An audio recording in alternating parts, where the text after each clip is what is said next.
Olá, meus queridos, minhas queridas. Gostaria de hoje bater um papo com vocês a respeito de algumas coisas que aconteceram ontem que me fizeram ficar absolutamente impactada, seria a palavra. Eu quero falar um pouquinho sobre a questão da educação no Brasil.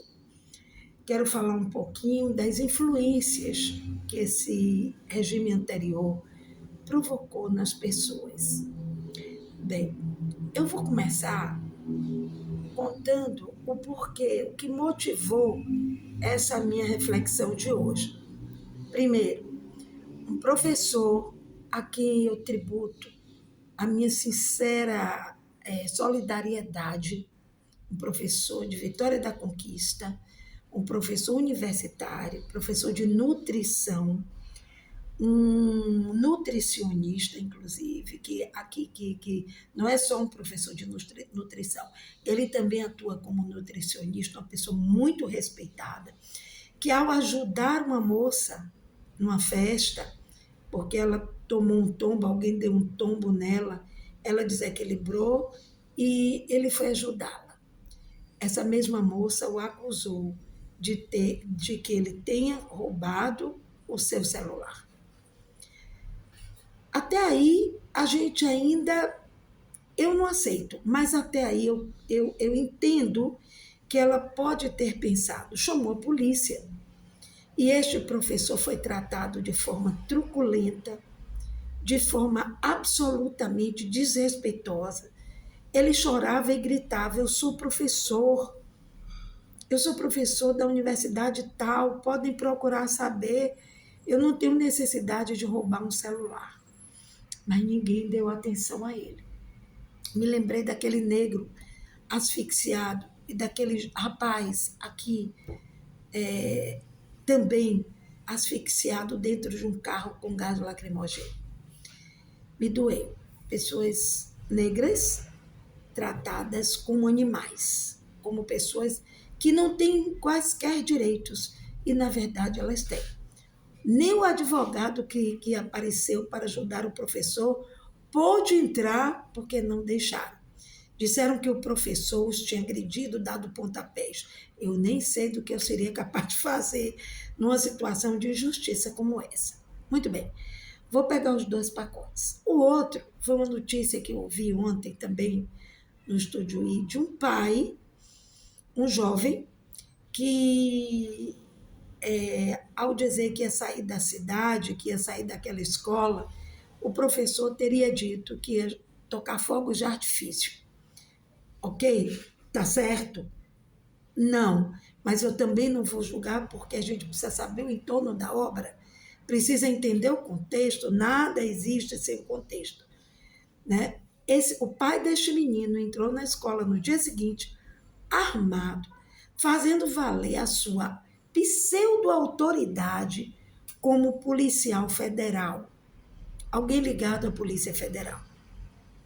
O caso já está na justiça e as coisas estão sendo investigadas. Esse pai agrediu o professor, arranhou o professor, e aí eu entro na questão que eu gostaria, da educação. Eu venho de uma geração onde minha mãe ser chamada na escola por conta de qualquer atitude negativa minha, era motivo de ela já entrar humilhada, se sentindo mal, né? Com medo mesmo do que ela iria ouvir. Graças a Deus, nunca nada de tão grave, graças a Deus. E eu fico pensando, eu fui professora durante 48 anos, eu sou professora até morrer, mas eu estive professora durante 48 anos da minha vida. Eu decidi deixar a educação depois da pandemia, depois de um longo ano pós-pandemia, quando eu tive a oportunidade de perceber as mudanças que o antigo governo provocou nas pessoas. Eu comecei a refletir, na verdade não foram mudanças. Eu acho que desde que se criou a história da escola sem partido, já era uma forma de se determinar o poder que as famílias tinham que ter sobre os professores e a própria escola.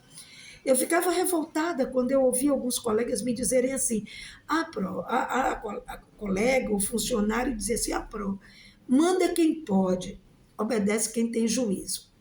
Eu sempre contestei isso nas escolas onde eu estava. Não, não é assim.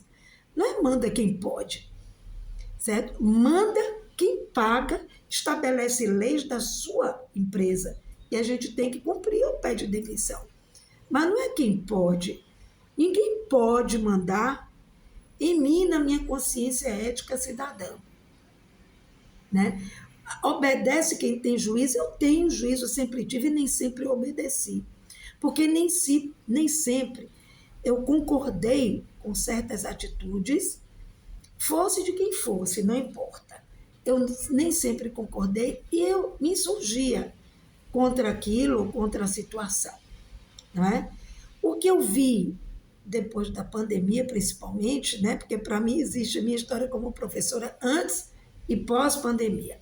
O que eu vi foi uma situação como se eu estivesse vivendo num planeta diferente, como se eu tivesse reencarnado num lugar que já não era meu, com pessoas que eu desconhecia pela postura. A postura desrespeitosa, muitas vezes a postura agressiva, que é desrespeitosa, obviamente, né? E o que é pior, gente, a gente passou a perceber que os pais não iam à escola para quererem conversar com o professor. Eu vou fazer justiça e não vou generalizar. Os pais não, eu diria, muitos pais não iam à escola para fazer um encontro com o professor e o orientador e ouvir o outro lado da moeda. Não, ouviam o lado do filho e iam para lá para diminuir o professor. Já aconteceu comigo. É que eu sempre fui casca dura, sabe? Eu sempre prezei a educação que meu pai me deu e os sacrifícios que ele fez para me tornar educadora. Eu acho que eu fui educadora. Eu acho que a maior autoridade deste país não é a farda. A autoridade nesse país são as hierarquias naturais. Eu sempre aprendi na minha infância e na adolescência que a maior autoridade na escola não era nem só o diretor, era o professor. O professor tinha que ser tratado como uma autoridade. O que é que se dá direito ao pai, a um pai entrar numa escola armado, usando o seu título de funcionário da Polícia Federal para agredir um professor? O que é que dá direito a qualquer autoridade encontrar um professor sendo acusado de algo ali, dizendo que não, e não permitir nem que os advogados se aproximassem para defendê-lo? Gente, está tudo muito feio.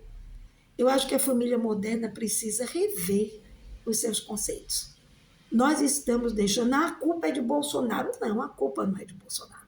Bolsonaro apenas tinha uma chave, ele abriu a porta e saiu daquela porta, saíram todas as pessoas que veem o professor como um empregado, uma extensão da sua casa. O professor não é empregado dos pais, o professor é empregado da instituição. Se for escola pública, é um empregado do Estado. Diga-se de passagem, os 2 professores agredidos, eles pagam impostos que garantem o salário daqueles que os agrediram. Então, a gente precisa estabelecer conceitos. Não é querer que o professor não domine seu filho. Não, o professor não tem direito de humilhar, o professor não tem direito de brigar de forma que constranja, mas o professor é uma autoridade, a ele tem que ser dado o direito de defesa também, porque nós estamos aqui para isso, né? Direitos e deveres. A gente não está vendo isso. Eu estou vendo cada vez mais jovens chegando sem entenderem que eles têm deveres. Eles têm direitos? Muitos. Olha que são muitos. Mas eles também têm deveres. E o primeiro dever de um jovem é respeitar as hierarquias. É respeitar um idoso, sabe? É respeitar um professor. É, no máximo, responder com firmeza quando se sentir injustiçado, mas com respeito. E isso me deixa muito triste em ver no que a sociedade brasileira está se transformando. Está se transformando numa sociedade onde o jovem entra numa escola, principalmente a particular, achando que pode tudo. Claro que não são todos, claro que há muitos que têm essa consciência cidadã, mas muitos, acham que ali ele pode mandar, ele pode tudo. Poder, nós podemos tudo. Nós somos livres para fazer o que nós quisermos, mas entendendo que a gente colhe aquilo que a gente planta. Você é livre, é lícito você fazer o que você quiser, mas não é lícito você descumprir as regras, você agredir as leis, você ir além do que lhe seja permitido nos limites que se deve. Então, eu acho que a gente precisa repensar essa sociedade que aí está. Você vê hoje um centrão barganhando ministérios, gente. Eles estão pouco se incomodando. Se aquele ministério está... Eles querem um ministério, eles querem ter direito ao dinheiro, dinheiro que nós pagamos, dos nossos impostos. E o que é que sobra para nós? Muito pouco. Eu diria que talvez nada do que nós mereçamos pelos altíssimos impostos que nós estamos pagando há tanto tempo. É triste ver que quando um povo começa a partir da educação a agredir um professor, a desrespeitar as autoridades ali presentes, a achar que um garoto tem direito de gritar, de xingar, de fazer o que ele quer, de um pai que entra numa escola com uma arma para defender o seu filho, seja lá do que for. Quando a gente vê isso, eu acho que é uma sociedade fadada à derrota, fadada ao colapso da educação, ao colapso da moralidade. Nós precisamos ter cuidado com o outro, nós precisamos reaprender a viver, nós precisamos aprender a votar, nós precisamos nos livrar de tudo que é antigo, empoeirado, que só tem nos tirado, inclusive a capacidade de pensar. Uma boa tarde.